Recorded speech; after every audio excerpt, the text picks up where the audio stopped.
Welcome to Front Office Pros. I'm Steve, and I'm here today to talk to you about quarterback Derek Carr. We just heard recently that quarterback Derek Carr is no longer in the Raiders' future plans. He was benched because they were worried about him getting injured and possibly paying him guaranteed money. And Derek Carr has recently himself come out on social media to give his regards and thank the organization and thank the fans for being with the team. Derek Carr is going to be on the move, but the question is where? And for those of you who play in Dynasty, what's his value? I'm going to talk to you about both of those things, where I think he's going to go, and what's his value moving forward. So one of my favorite resources is SpotTrack. I highly recommend them. They're a great website. They're a great tool. They give you in-depth information about players' contracts and salaries. I look at this during the in-season, off-season. It's super helpful to understand contractually where these players are going to be. So with Derek Carr, I think the trade is challenging, and I think there's a number of reasons why I'll share in a little bit. So right now, Derek Carr has 3 years, $121.5 million remaining on the contract, with $7.5 million in signing bonus. So it's interesting to look at the contract notes, and this is really important. So first off, he has full no trade clause. That means that if the Raiders come to an agreement with any team, but Derek Carr says, I don't really want to go there, he can decline it. That's going to make it a lot harder for the Raiders to do this. I don't know if Derek Carr is that type of person, though. And when it comes down to it, Derek Carr financially would want to get traded because he get paid more money. As far as what team he want to be on, he wouldn't have the autonomy to choose per se where he'd want to go because, if he's a free agent, he can sign with whomever. That's the benefit. If he's released, he can then go and visit with any team, talk to any team before free agency. There's going to be a lot of quarterbacks hitting the market this year. The quarterback landscape is quite vast. And so for him, he gets a leg up there and he gets to choose where he wants to go. He probably won't get paid as much. So kind of a mixed bag as to what his motivations are. 24.9 was guaranteed at signing, which wasn't a lot. So that included the signing bonus. When he signed the contract, he got that signing bonus. And then the 2022 salary, he was also guaranteed. This is why you're hearing so much about this trade now, because as of 2/15/2023, right, it's almost a month away, his 2023 salary of $32.9 million and the $7.5 million plus $7.5 million in 2024 becomes guaranteed. And you see it's injury guaranteed at signing, which means if Derek Carr would have had an injury in the last game, then the Raiders would have been on the hook. So they didn't want to deal with that. So what's interesting about this is if the Raiders cut or trade him, it doesn't really change the impact of them, and I'll explain why. The only dead cap hit that they're going to be looking to be hit, you see this $5.625 million in dead cap. That's going to happen whether they cut him or trade him. And I really like how SpotTrack does this. If you click on this, it gives you a breakdown. And this is where the pre and post June 1st designations, cuts, and trades come into play. And you might not know much about that. But when it comes down to it, if Derek Carr is released, that means the signing bonus, which is the guaranteed money in this contract, would accelerate to this season.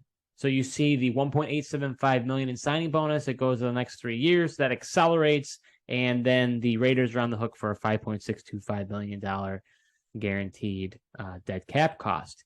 If he's traded, the same thing happens. So with the signing bonus, the benefit for the player is when they sign the contract, they get that money right away. So the player likes it. From a team and GM standpoint, they like it because it spreads the money across the contract from a cap perspective. But when you trade a player with remaining signing bonus, that signing bonus ends up serving as a dead cap hit to the team. So regardless if they cut or trade him, the Raiders have to pay this $5.625 million in dead cap. It just so happens that they are going to be able to get some level of compensation for Derek Carr. But what that means, though, is that whoever is receiving Derek Carr is going to be getting $29.25 million in guaranteed money, because once February 15 passed, it won't be able to be finalized until March. But once that happens, that contract now is going to become guaranteed per the contract notes. for 2023. And then in 2024, they'll also have a $7.5 million in guaranteed in 2024, which isn't too much. So if a team does have the cap space, they could take it on. It's basically a one-year prove-it deal, if you will. And then in 2024, if they really don't want him, you're only talking about a $7.5 million dead cap hit because the signing bonus stays with the Raiders. I have my doubts that anybody is going to trade for Derek Carr because of the contractual obligations of a $29.25 million cap hit. I don't think a lot of teams are going to be able to swallow that. And I'm going to show you what teams, as of right now, have the space to do that. So right now, if you look at the 2023 cap space, and one caveat when it comes to cap space, you have those in the media that will say the cap isn't real. The cap is very real, but it is adjustable. It is movable. So, I'm going to be talking to you about 9 teams that currently, as of now, will have that cap space, but you're going to see cap casualties where teams are going to save money. They may do post-June 1 cuts. You're going to have teams restructure their existing veterans so they can create more cap space to be able to re-sign players or sign players in free agency. So this is really a snapshot in time of what we know right now. But if you look at the 9 teams, there's 9 teams that have the cap space to inherit Carr's contract. You've got the Tennessee Titans at a whopping $131.6 million available. That's a possibility. The Bears at $115.9 million available. Don't see that happening. They have Justin Fields on the roster. They have the number 1 pick. If they wanted to, they could pivot and go get a Bryce Young, trade Justin Fields. Bears don't make sense. Falcons have $56.3 million available. That's a possibility. Giants have $55.3 million available, but they do have a level of an attachment to Daniel Jones. So don't see that happening. Bengals, $48.3 million available. Absolutely not going to happen. Joe Burrow is an elite quarterback. Seattle Seahawks with $47.5 million available. Possible, but more than likely they keep Geno Smith. New England Patriots have $44.1 million available. It's possible, but I would think more than likely they're going to continue to invest in Mac Jones' development. The Baltimore Ravens at $40.8 million available. That would also be very interesting. However, they have Lamar Jackson, which they most likely will franchise tag him, I believe, or sign him to a big contract. I see them liking Lamar more than Carr. And lastly, you've got the Houston Texans at $40.4 million available. They have Davis Mills on the roster. They need a quarterback. They could go for Carr, but it'd probably be more of a bridge quarterback. And at this point, they have no head coach. I would think that the head coach would want to say in acquiring Derek Carr before that happens. And they have a number 2 overall pick. They could take either C.J. Stroud or Will Levis or Bryce Young or whoever they like. So that doesn't really make a lot of sense either. So there's only 9 teams as of today that could completely inherit Derek Carr's contract. So I think in general, it's going to be pretty hard for a team to be able to take on that cap hit. And so if a trade does happen, you're probably seeing a very, very low level of compensation. Probably a 6th-round pick, maybe a 7th-round pick. It's just something for the Raiders to be able to retain some sort of value for Carr instead of just cutting, because it really doesn't matter much to them. It's the same cost to them with a dead cap hit. So what team could possibly want Carr? The quarterback landscape, there's a lot going to be going on this offseason. And this would, because of the February deadline, teams are going to have to make a decision before they kind of see what the rest of the landscape looks like. So someone's going to really have to believe in Carr in order to make this type of move. So you've got Lamar Jackson, Tom Brady, Jimmy Garoppolo, Baker Mayfield, Sam Darnold, Geno Smith, and Daniel Jones as all free agent quarterbacks. Some of those starters, I see probably Sam Darnold and Baker Mayfield more of a backup role. But nonetheless, they have starter experience. You also have rookies. You've got Bryce Young, C.J. Stroud, Will Levis, Anthony Richardson, all players that are being considered in the 1st round. Wouldn't be surprised if Hendon Hooker, the quarterback out of Tennessee, could slip into the 1st round, had a really great season until he got injured with his ACL. So he could also be a hot name. So a lot of quarterbacks that are possibly up for grabs. The whole landscape is really going to change.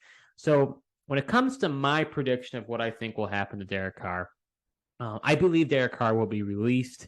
I don't think that the teams in the NFL that would be interested in him, I don't think they're going to want to inherit that cap hit. I think it's too great for them to take that cap hit. And so then what teams, if he were to be cut, what teams would he go to? Well, I got 3 that I would say I believe he could go to. They're my favorite. The first would be the Commanders. Ron Rivera is sort of on the hot seat. You've already seen Carson Wentz not do well. Taylor Heineke is a free agent this season as well. So I could see the Commanders rolling the dice again and trying for another veteran quarterback. I would say number 2 is the Falcons. I could see the Falcons investing in Desmond Ridder, but he didn't show too much, and I'm not sure how much more wiggle room, I'll say, Arthur Smith has. I could see if he doesn't have a good season next year that he could get fired. So I think he's on the hot seat. But the team I like the most, and if you're thinking about this, you may ask yourself, just like in the real world, a lot of times when it comes to jobs, it's about who you know. It's not necessarily about your competency, what you do. Obviously, you need to be able to do the job, but it's also about who you know. And the NFL is no different.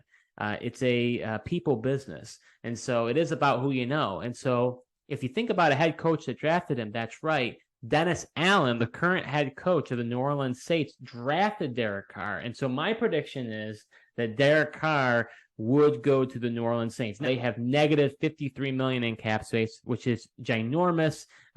Doesn't come to a surprise why Sean Payton doesn't want to coach there anymore because they're such in a hole, but it really does make a lot of sense. Allen has familiarity with Derek Carr.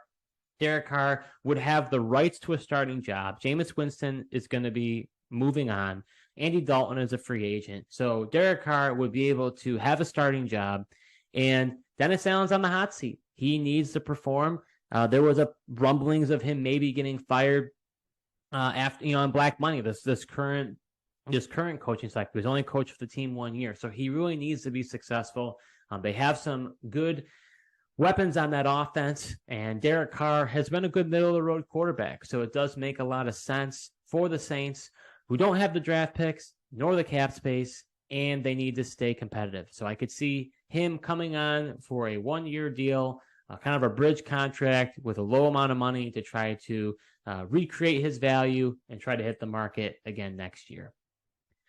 So transitioning over from a dynasty outlook, what does this mean for Derek Carr? Well, in his 9 years of experience in the NFL, he's been a middle-of-the-road quarterback. The best he's ever done is been the QB 12 in the standard league scoring, which was back in 2016. So he really has never been a QB1 starter.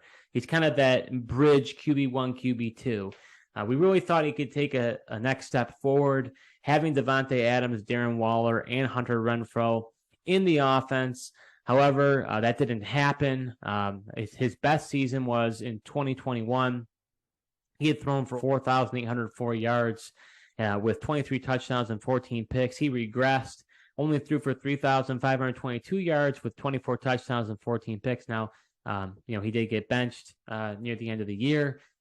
He only played 15 games instead of a possible 17 games, so could have been a little bit better, obviously, but didn't perform up to expectations of what Josh McDaniels and that team was hoping for, and thus they're moving on from Derek Carr.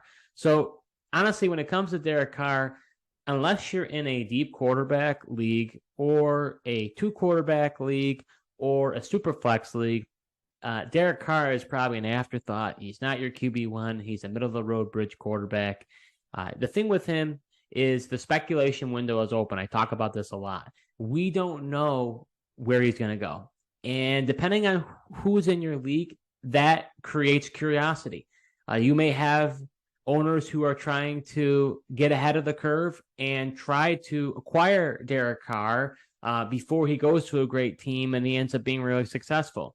Or you have those in your league who are really down on Derek Carr and they're like, well, I just got to get rid of him and get as many spare parts as I can. So it really depends on your settings in your league and also what others think about Derek Carr. Like I said, my speculation, he's going to get cut. He's going to get signed to the Saints. They see him as a short-term starter, maybe starting for the next 1 to 2 years, maybe 3 years, but I don't see him being a starter that much longer in the NFL. So his relevance, I think, is waning. I don't think he's going to be someone that'll be very relevant for you moving forward. So if I owned Carr, I'm holding him unless I get a really, really good offer.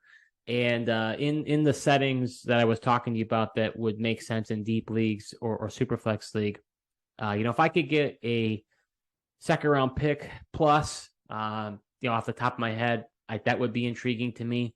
Or possibly a quarter. I'm not a big Desmond Ridder fan, but if you are, you could get like a young developmental quarterback with some draft compensation as well, like a later round pick. That would be interesting. But I would say I'd hold on to him unless you're given a potential player that could really blow you away. I don't have Derek Carr. I think he's a buy low candidate right now. If you are in win now mode, I think it's a good opportunity because I think he's going to be in that, we know what he is. Derek Carr is a QB 1/2 range. He's going to finish anywhere from around 12 to 17. And so, in a deep league or in a super flex league, Carr's a starter for you. So I think he is valuable. I think depending on who has him, they're going to be really low on him. And you might be able to get him on a discount because they think the writing's on the wall and he's not going to be very good. So I do think it's a good opportunity to buy low for him. It'll be very interesting to see what happens with Derek Carr moving forward. I hope that you found this video helpful. If you have questions about what you should do with Derek Carr, obviously, like I said, fantasy football, there are so many different settings that make each league unique. And so if you have specific comments about what you should do with him, go ahead and put them below. I'm happy to give you my advice as to what I would do with Derek Carr if there have been teams that have given you offers for him. But I want to say thank you so much for watching. If you enjoyed this content, please subscribe to this channel. We're going to be doing some more Dynasty content moving forward, talking about salaries, contracts, free agency, the draft, so many great things. So thanks so much for watching, and until next time.